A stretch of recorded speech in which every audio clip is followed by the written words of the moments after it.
Hi, I'm Rich Brown with CNET. Today we're going to look at Apple's new Mac Mini. So this is the $799 Mac Mini config, but it also has a $250 upgrade to Apple's new Fusion drive. So that means this is a quad-core Core i7 Mac with 4 gigs of RAM and a terabyte hard drive as well as a 128 gigabyte solid-state drive.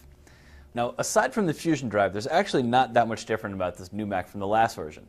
It does have Intel's most recent Ivy Bridge CPUs in here, so that's nice. You get a good speed benefit. And Apple has also brought Core i7 down here, when before you could only get Core i5, at least in the non-server models. Otherwise, though, the system is basically identical on the outside.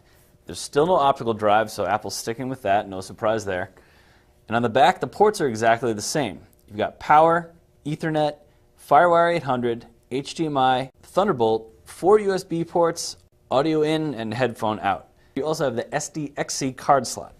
Now, there are actually some interesting things here. Now, these are USB 3 ports, not USB 2, so it's a lot faster than the previous version, and that's nice.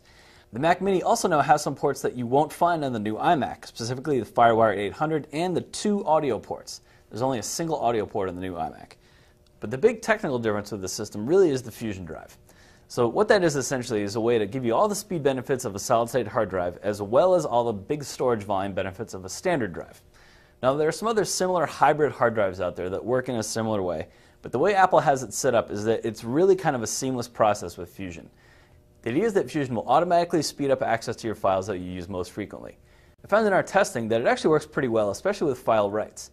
File reads are a little bit harder to tell. Apps like Photoshop and certain games have characteristics that get in the way of the file system and make it more than just about load speed. There's CPU calculation and stuff that goes on in the background. So Fusion can't always be as effective as maybe you want it to. It's also kind of a pricey upgrade. It costs $250 and it pushes this $799 config up to $1,049. That's pretty expensive for a Mac that's generally considered to be a budget priced option.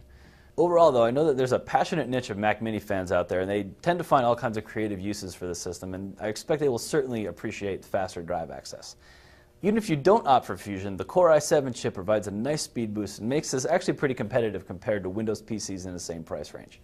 Of course, it also has Apple's hallmark attention to design, and this is still one of the most attractive PCs out there.